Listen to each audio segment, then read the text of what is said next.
Revision का मतलब होता है अभ्यास करना। जो चीज़ें पढ़ी है आपने उसका बार बार वापस पढ़ना ही रिवीजन है। और मेरा ये मानना है कि बिना रिवीजन के अध्ययन कभी पूर्ण नहीं होता। और रिवीजन के अभाव में आपने अगर कितनी भी बार कितना ही अच्छा काम किया है, अगर आपने रिवीजन नहीं किया तो आपको रिजल्ट नहीं देगा। मैंने देखा है कि जब भी कोई एग्ज़ाम होता है तो एक बच्चा पूरे साल बढ़िया मेहनत करता है और लास्ट में रिवीजन के अभाव में वो फेल भी हो जाता है।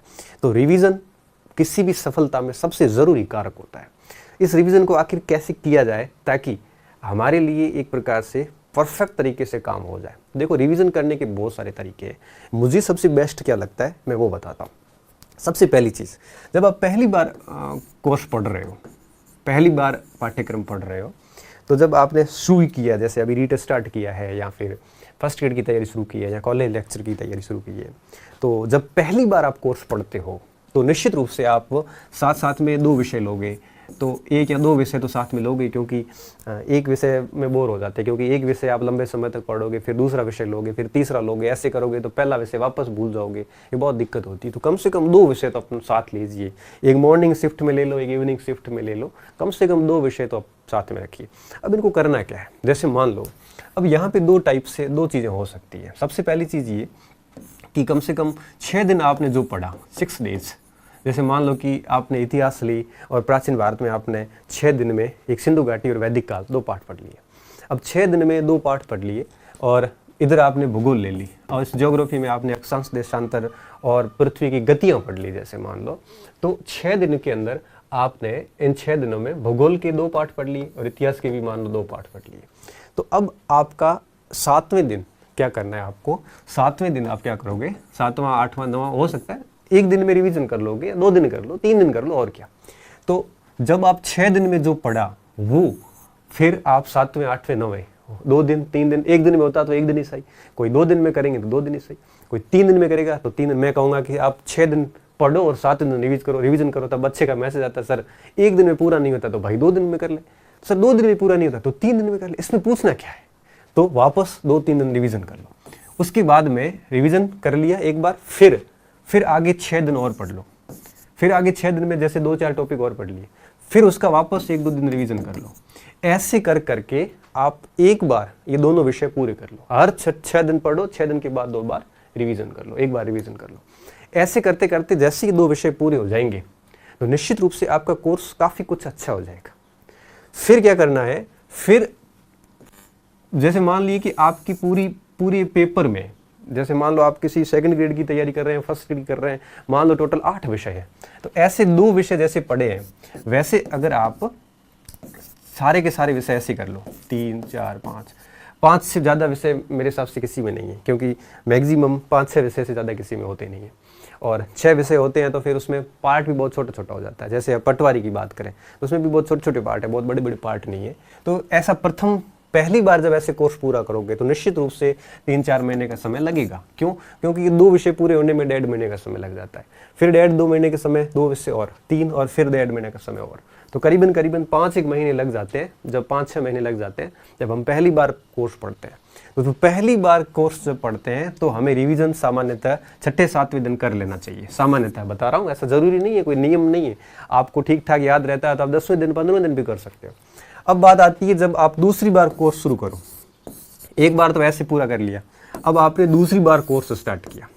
अब दूसरी बार आपको 6-7 दिन देखने की जरूरत नहीं है। दूसरी बार जब आप पढ़ो तो आप 15-20 दिन बाद देखो। जैसे मान लो 15 दिन में जो पढ़ा वो 16, 17 और 98वें दिन, या 16, 17, 18वें दोनों 3 दिनों में वापस उसका रिवीजन कर लो। तो जब दूसरी बार पढ़ोगे तब आप रिवीजन 15 दिन बाद करो। क्यों? क्योंकि थोड़ा सा याद हो जाता है, फिर वापस बार बार देखने की जरूरत नहीं है। तो 15 दिन के मतलब ये कि 15 दिन में जैसे मान लो 5 टॉपिक पढ़ लिए, तो इन 5 टॉपिक की रिवीजन में आपको 2 दिन लगे, तो 2 दिन तक रिवीजन कर लो। उसके बाद फिर इस तरह से चलते रहो। तो कहने का मतलब ये हुआ कि जब आप पहली बार कोर्स करते हो तो आपको रिवीजन कितने दिन बाद करना है? 7 दिन 10 दिन बाद करना है। और जब दूसरी बार कोर्स करते हो तब आपका टाइमिंग बढ़ा देनी है, 15 दिन बाद रिवीजन कर लो। और जब आपका कोर्स तीसरी बार निकलेगा, मैं हमेशा कहता हूं कि आपके चयन के लिए आपका सिलेबस आप कम से कम 4 बार पूरा करो, तब जाके 100% चयन होता है। आप चाहते हो कि मैं 2-3 महीने में चयन लेना चाहूँ तो भैया ठीक है, हो जाए तो अच्छी बात है, बाकी होता बड़ा मुश्किल काम है। फिर जब आप तीसरी बार रिवीजन करो तब आप 1 महीना ले सकते हो। मतलब क्या हुआ कि आपने जो 27-28 दिन पढ़ा या एक महीने में जो पढ़ा उसको फिर आप 1-2 दिन में रिवीजन कर लो। इस प्रकार से आप तीसरी बार जब कोर्स करते हो तब आपको रिवीजन करना 1 महीने बाद, दूसरी बार कोर्स करते हो शुरू तब आपको रिवीजन करना है 15 दिन बाद। जैसे मैं एक सामान्य एग्जाम्पल लेता हूँ, जैसे मैंने भूगोल लिया और मैंने भारत का भूगोल शुरू किया, ठीक है। भारत का भूगोल टोटल 10 पार्ट है, ठीक है, मुश्किल से 10-12 पार्ट है जो किताबों में आते हैं। अब पहले 7 दिन में मेरे मान लो 2 पार्ट ही हुए, उन 2 पार्ट का रिवीजन कर लिया, दूसरे 7 दिन में मेरे 2 और हो गए, और तीसरे 7 दिन में मेरे 2 और हो गए, और लास्ट 7 दिन में मेरे 2 और हो गए। मतलब ये हुआ कि 28 दिन मतलब 4 सप्ताह में मेरा कोर्स पूरा हो गया, और 4-5 दिन उसके रिवीजन के लग गए, क्योंकि हर 7 दिन बाद मेरे 1-2 दिन लग गए। तो देखिए 1 महीने में भूगोल भी हो गई, और क्योंकि 2 सब्जेक्टों के साथ में लेने तो दूसरा और भी सब्जेक्ट पूरा हो जाएगा। तो पहली बार जब मैंने पढ़ लिया भूगोल, अब भूगोल मैंने छोड़ दी, और भूगोल और इतिहास मान लो मैंने साथ लिए थे, ये दोनों छोड़ दिए।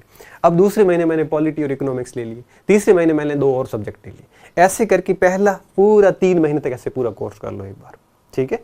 अब दूसरी बार जब वापस भूगोल और इतिहास शुरू करेंगे तब आपको 15 दिन बाद रिवीजन करना, फिर भूगोल इतिहास पूरी कर लो, फिर पॉलिटी इकोनॉमिक्स पूरी कर लो, फिर करंट वगैरह जो भी वो पूरा कर लो।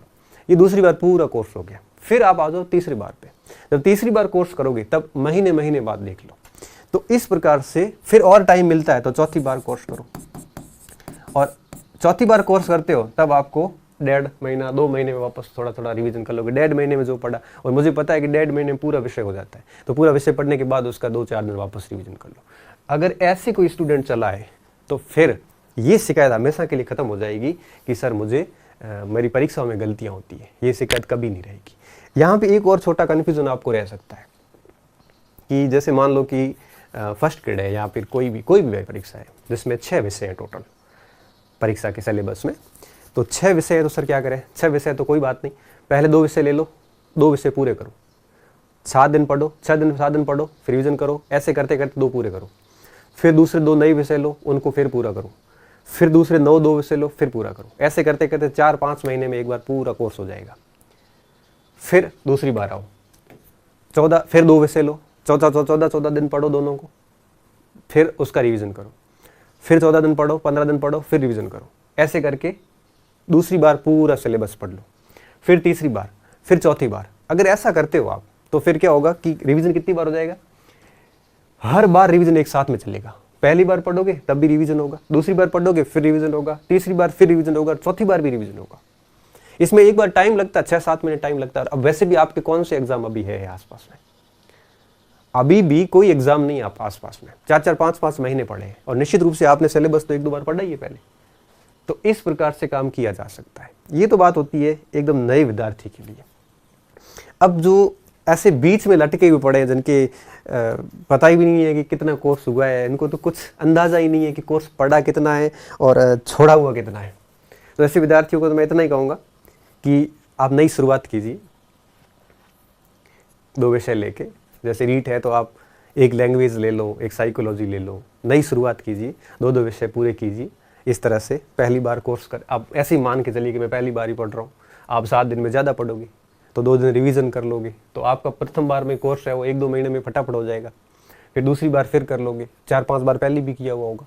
तो इस प्रकार से करो आप, तो क्या होगा कि निश्चित रूप से सिलेबस भी बढ़िया तरीके से हो जाएगा और रिवीजन भी कई बार हो जाएगा। तो फर्स्ट टाइम जब कोर्स करते हो तो आपको 6-7 दिन से ज़्यादा गैप नहीं रखना, जो 6-7 दिन में पढ़ा वो वापस एक बार 7-8 दिन पढ़ लो।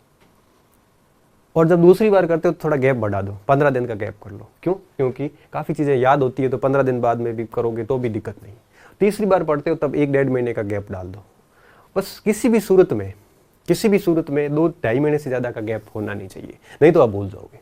और फिर आप चौथी बार कोर्स करते हो तो 1-1.5-2 महीने का गैप डाल दो। इस प्रकार से चलते रहो। बस एक बार सब सिलेबस शुरू करो तो पूरा सिलेबस इस विधि से पूरा सिलेबस पढ़ो। ऐसा नहीं है कि भूगोल पढ़ ली और भूगोल का बार बार रिवीजन करें, बाकी सब छूटे हुए नहीं। पहले 2 सब्जेक्ट अच्छे से पूरे करो, फिर नए 2 सब्जेक्ट पूरे करो, फिर नए और 2 सब्जेक्ट पूरे करो। जैसे मान लो 4 महीने लग गए तो पहले महीने वाला वापस उठाओ अब 4 महीने बाद, फिर 15 दिन बाद रिवीजन करो। इस टाइप से इसको पूरा करो। इससे क्या होगा, कॉन्फिडेंस भी बना रहेगा, आप व्यस्त भी रहोगे और बढ़िया तरीके से पढ़ाई भी कर पाओगे। बातों बातों में कई बातें कह जाऊंगा, आप ध्यान से सुनना और कोशिश करना कि उनमें 1-2 बातें 3-4 बातें आत्मसात करें ताकि जिंदगी थोड़ी अच्छी हो जाए। क्योंकि मेरा ये मानना है कि एक स्टूडेंट की जो उम्र होती है वो 30 से 35 वर्ष की होती है। उसके बाद में एज विद्यार्थी जीवन समाप्त हो जाता है। 25-26 साल तक बच्चे को बढ़िया याद होता है। उसके बाद स्मृति धीरे धीरे कमजोर होने लग जाती है। स्मृति कमजोर इसलिए होने लगती है कि हमारे ऊपर कई सारी जिम्मेदारियां आ जाती हैं, घर परिवार की जिम्मेदारियां, आर्थिक जिम्मेदारियां, मस्तिष्क डाइवर्ट हो जाता है। फिर हमारा पूरा ध्यान पढ़ाई पे नहीं होता और इसकी वजह से हम इतना अच्छे से याद नहीं कर पाते। तो हम देखते हैं ना कि 27-28 वर्ष की उम्र के बाद सिलेक्शन रेशियो डाउन हो जाते हैं, गिर जाते हैं। मोस्टली सिलेक्शन 27-28 तक हो जाते हैं, जिसका होना होता है हो जाता है। तो आप सोचिए कि अगर किसी बच्चे की उम्र 22 वर्ष की है, या कोई 23 वर्ष का, या कोई 24 वर्ष का है, तो उसके पास अब बहुत बड़ा जीवन शेष नहीं है। पढ़ाई के लिए उसके पास महज 4-5 साल ही है, और 4 या 5 वर्ष ही आपके पास में शेष है। आप ये मत समझना कि बहुत मौके पड़े हैं, बहुत अवसर पड़े हैं। और राजस्थान सरकार की जो वैकेंसीज है, और आपको पता है एक राउंड पूरा होने में 3 से 4 साल लग जाते हैं।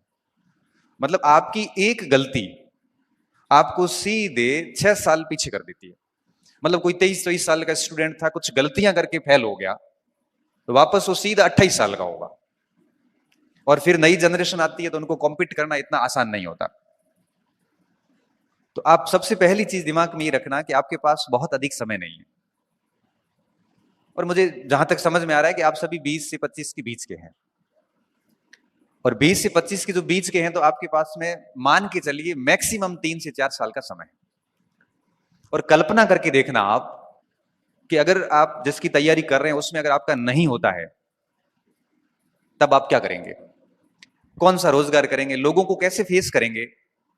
लोग कहेंगे आपसे, घर वाले भी कहेंगे, आसपास का समाज भी कहेगा कि बीए किया, बीएड किया, एमए किया, खर्चे किए घर परिवार के, विभिन्न शहरों में रहा, फिर आके मजदूरी करनी थी, तो ये सब क्यों किया? क्या आप उस स्थिति के लिए तैयार है?